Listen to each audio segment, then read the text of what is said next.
حضرت لقمان حکیم نے اپنے بیٹے کو کہا 3 نصیحتیں تجھے کرنے لگا ہوں، یہ 3000 نصیحتوں کا خلاصہ ہے، اور ان میں بھی 2 کو یاد رکھنا، 1 کو بھول جانا۔ تو بیٹا ہمہ تنگوش ہو گیا، تو حضرت لقمان بولے جو نیکی کی ہے اس کو بھول جانا، جو نیکی کی ہے اس کو بھول جانا، اور موت کو اور اپنے رب کو یاد رکھنا۔ یہ میری ساری نصیحتوں کا خلاصہ ہے۔ جو نیکی کی ہے وہ بھول جانا، چاہے وہ کسی شخص کے ساتھ کی ہے، چاہے وہ نیکی عبادت کی صورت میں ہے، چاہے وہ ریاضت کی شکل میں ہے، خدمت انسانی ہے، کسی رشتہ دار کے ساتھ نیکی کی ہے، تو کہا بھول جانا جس طرح کی ہوئی نہیں ہے۔ حضرت معاذ بن جبل رضی اللہ تعالیٰ عنہ حضور کے روضہ انور کے سامنے بیٹھ کے رو رہے تھے۔ حضرت عمر گزرے تو پوچھا اے معاذ کیوں رو رہے ہو؟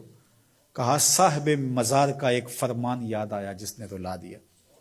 کہا وہ کیا فرمان ہے؟ کہا ایک دن حضور نے کہا تھا ادنا سی ریا بھی شرک ہے، تھوڑی سی ریاکاری بھی شرک ہے۔ اللہ صرف اس عمل کو قبول کرتا ہے جو محض اس کے لیے کیا جائے۔ تو نیکی خالص اللہ کے لیے کریں گے تو قابل قبول ہے۔ اللہ تعالیٰ غیرت والا ہے، وہ کسی اور کو اپنے ساتھ شریک ہونا پسند نہیں کرتا۔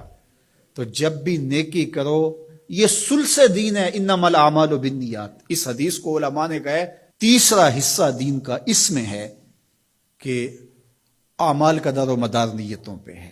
نیت کا خالص ہونا شرط ہے، ورنہ محنت بھی کی، سجدے بھی کیے، خیراتیں بھی کی، سب کچھ کیا، لیکن نامہ اعمال میں 0 کو ہوگا۔ کیتی کتری پئی کھو محمد تے سکہ بنیا زردہ۔ تو ریاء سے بچنے کی تلقین کی گئی۔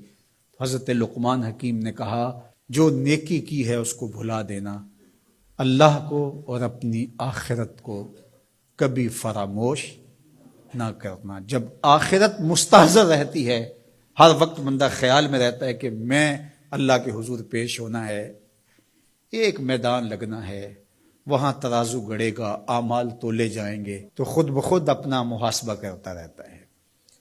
یہاں وہ کچہری خرید سکتا ہے، عدالتیں خریدی جا سکتی ہیں، تھانے یہاں بک جاتے ہیں، یہاں منصف بک جاتے ہیں، لیکن وہاں اللہ کی پولیس نہیں بکے گی، وہاں کے تفتیشی نہیں بکیں گے، وہاں کے تھانے، وہاں کی کچہریاں نہیں بکیں گی، وہاں ترازو پورا وزن تولے گا۔ یوم تبلی السرائر فما له من قوت ولا ناصر۔ فرمایا جس دن راز کھول دیے جائیں گے، کوئی کسی کی مدد نہیں کر پائے گا، اور نہ کوئی طاقت سے اپنے عیب کھلنے سے روک سکے گا۔ تو جب مستحضر ہوگا کہ میں اللہ کے حضور پیش ہونا ہے، ایک کچہری لگنی ہے، ایک عدالت لگنی ہے۔ آج مکار آدمی، جھوٹا آدمی، خائن آدمی، بد کردار آدمی بچ کے نکل جاتا ہے، عدالتوں کو چکمے دے جاتے ہیں لوگ، عدالتیں خرید لیتے ہیں، دھمکا لیتے ہیں، سب کچھ ہو جاتا ہے اس دنیا میں۔ طاقتور کی کوئی بات نہیں کرتا، کمزور پھٹے چڑھا دیے جاتے ہیں، لیکن ایک عدالت ایسی لگنے والی ہے جہاں انصاف ہوگا، جہاں عدل ہوگا۔ تو اس لیے کہا کبھی اس کو فراموش نہیں کرنا، اور دوسرا اپنے رب سے کبھی بھی غافل نہیں ہونا۔ اپنے رب سے جو غافل ہو جاتا ہے وہ زندگی کے مقصد کو کھو بیٹھتا ہے۔